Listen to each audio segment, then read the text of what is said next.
नमस्कार दोस्तों। Finally Motilal Oswal fund house से एक नया एनएफओ जारी किया गया है जिसका नाम Motilal Oswal diversified equity flexi cap passive fund of fund है। चूंकि इसके नाम से ही आपको समझ में आ गया होगा कि यह पैसिव फंड ऑफ फंड है जो कि डाइवर्सिफाइड नेचर का रहेगा, यानी किसी एक सेगमेंट पर ज्यादा फोकस नहीं किया जाएगा। Even large cap, mid cap, small cap सब पर फोकस किया जाएगा। और जैसे इसके नाम को आप अच्छे से समझेंगे आपको एक चीज समझ आ जाएगा कि ये लॉन्ग टर्म में अगर आप ग्रोथ क्रिएट करना चाहते हैं अपने पैसे में तो आप इसके लिए जा सकते हो। इसका मतलब लॉन्ग टर्म यानी कम से कम 5 से 10 साल 15 साल के लिए अगर आपका विजन है तो आप इसके लिए जाने का सोच सकते हो, अदरवाइज आप इसे इग्नोर कर सकते हो क्योंकि लॉन्ग टर्म में ही ये आपको अच्छा ग्रोथ देने का ट्राई करेगा।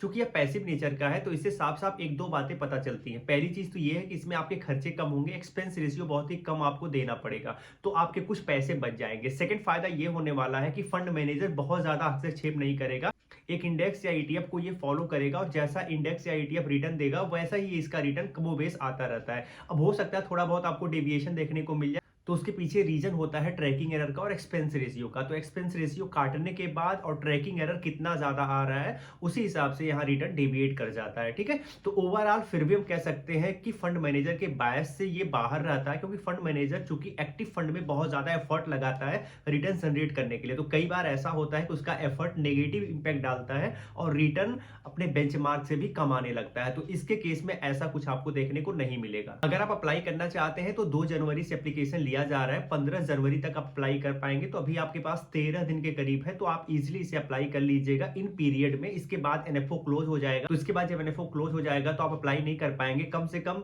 कुछ दिन के लिए, जब तक ये रीओपन नहीं होता। हाँ, रीओपन होने के बाद फिर से मार्केट से आप बाई सेल यूनिट्स कर सकते हैं, उसमें कोई दिक्कत नहीं है। अब इसमें आपको निवेश क्यों करना चाहिए, इसके पीछे 2-3 मजबूत कारण है। पहला कारण तो यह है कि यह पैसिव नेचर का है, तो यहां पर अगर आप इंडेक्स पे ज्यादा बिलीव करते हैं, आपको लगता है नहीं हमें बहुत ज्यादा रिस्क नहीं लेना है, फंड मैनेजर की माथापच्ची से बचना है, तो आप इसमें आ सकते हो क्योंकि ये पैसिव नेचर का और इंडेक्स या ईटीएफ को फॉलो करेगा, तो वहां से जैसा रिटर्न निकल के आएगा वही रिटर्न यहाँ पे आपको देखने को मिल जाएगा। सो ये एक सिस्टमेटिक वे में काम करेगा, सो ये एक आपके लिए बेनिफिट हो सकता है। सेकंड, इसमें फायदा ये हो जाता है कि चूंकि पैसिव नेचर का है तो एक्सपेंस रेशियो आपको कम देना पड़ेगा, जो कि अप टू 1% का होगा, उससे ज्यादा तो नहीं होगा। धीरे धीरे जैसे जैसे इस स्कीम के पास ज्यादा पैसा इस स्कीम के पास ज्यादा पैसा एलोकेट होगा, धीरे धीरे एक्सपेंस रेशियो और भी कम होता जाएगा। तीसरा फायदा यह है कि डाइवर्सिफाइड नेचर का है, तो किसी एक सेगमेंट में ज्यादा फोकस नहीं करेगा, जैसे कि ज्यादा स्मॉल कैप पर फोकस नहीं करेगा, ज्यादा मिड कैप पर ही फोकस नहीं करेगा, तो small cap, mid cap, large cap सब में इक्वल ये पार्टिसिपेशन दिखाएगा। लेकिन एक चीज ध्यान रखना है कि इक्विटी नेचर का यानी प्योरली इक्विटी ओरिएंटेड नेचर का है, तो यहाँ पर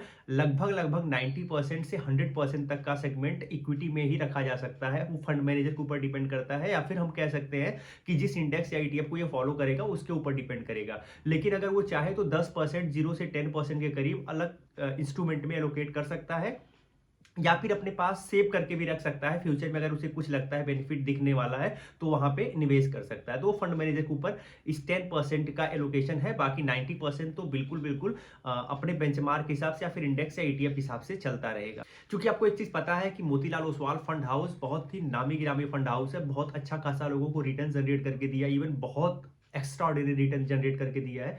बस पिछले कुछ समय में आप देखेंगे कि इसके फंड बट पिछले कुछ समय में देखेंगे कि इसकी बहुत सारी स्कीम्स बहुत अच्छा परफॉर्म नहीं कर रही हैं, तो इसके पीछे एक बड़ा रीजन है। जब मार्केट बहुत ही अच्छा होता है, बुलिश फेज में रहता है, तो ये अच्छा रिटर्न आपको निकाल के देता है, लेकिन जैसे मार्केट बियरिश फेज में चला आता है ये उतना अच्छा रिटर्न आपको नहीं दे पाता, इवन इसमें डाउनफॉल ज्यादा होता है। ठीक है, तो आपको एक चीज ध्यान रखना है कि अगर इसमें डाउनफॉल ज्यादा होता है तो अगर आपका रिस्क एपेटाइट ज्यादा, आप हाई रिस्क ले सकते हो तो ही आप इसमें जाइएगा, अदरवाइज जैसे ही मार्केट का डायरेक्शन बियरिश होगा तो यहाँ पे आपको थोड़ा नेगेटिव रिटर्न देखने को मिल सकता है। एग्जाम्पल के रूप में इसके मिड कैप फंड को ले सकते हैं, जो पिछले दौर में बहुत अच्छा खासा रिटर्न जनरेट किया था, लेकिन 1-1.5 साल में बहुत ही वर्स्ट परफॉर्म कर रहा है। जो लोग 1-1.5 साल से पैसा लगाए हुए हैं उनको कोई रिटर्न देखने को नहीं मिल रहा है, तो ये एक नेगेटिव चीज इस फंड हाउस के माध्यम से है, क्योंकि इसका अल्फा तो ज्यादा होता है लेकिन इसका बीटा भी ज्यादा होता है, सो ये एक नेगेटिव पॉइंट है। अब आपको निवेश करना है तो कैसे करना है। अगर आपको इंटरेस्ट है स्टॉक मार्केट और म्यूचुअल फंड में निवेश करने का तो एक बेहतरीन प्लेटफॉर्म है जिसका नाम है रूपीजी।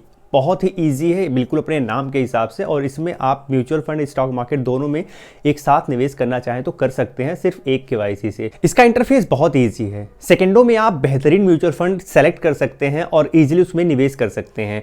निवेश करने के लिए आप वीकली भी निवेश कर सकते हैं, मंथली भी निवेश कर सकते हैं। एसआईपी में वीकली मंथली सारी फैसिलिटीज मिल जाती हैं। यह प्लेटफॉर्म आपको म्यूचुअल फंड कैलकुलेटर का भी ऑप्शन प्रोवाइड करता है। तो फिर देर किस बात की, वीडियो के डिस्क्रिप्शन में जाइए और एक क्लिक करके इजीली एप्लीकेशन को इंस्टॉल कर लीजिए और अपनी इन्वेस्टमेंट जर्नी स्टार्ट करिए, क्योंकि Rupeezy makes it easy to invest like a pro.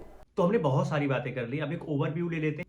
Basically यह scheme Motilal Oswal fund house के माध्यम से जारी की गई है, जो कि बहुत ही फेमस फंड हाउस स्कीम, जो कि बहुत ही फेमस एएमसी है। बेसिकली पिछले कुछ समय में बहुत अच्छा काम किया हुआ है, लेकिन पिछले 1-1.5 साल में देखेंगे तो इसमें बहुत अच्छा रिटर्न नहीं आ रहा है। तो थोड़ा सा बीटा इसका ज़्यादा है, तो मार्केट कंडीशन अच्छी नहीं रहती है, तो यहाँ डेविएशन ज़्यादा होता है। तो अगर आपका रिस्क एपेटाइट बहुत हाई रिस्क कैटेगरी में है, आप एग्रेसिव इन्वेस्टर हैं, तो आप इसकी तरफ जा सकते हैं, या फिर अदर कोई विकल्प आप तलाश कर सकते हैं। मोतीलाल ओसवाल के इस स्कीम को छोड़ के आप दूसरी स्कीम की तरफ भी देख सकते हैं।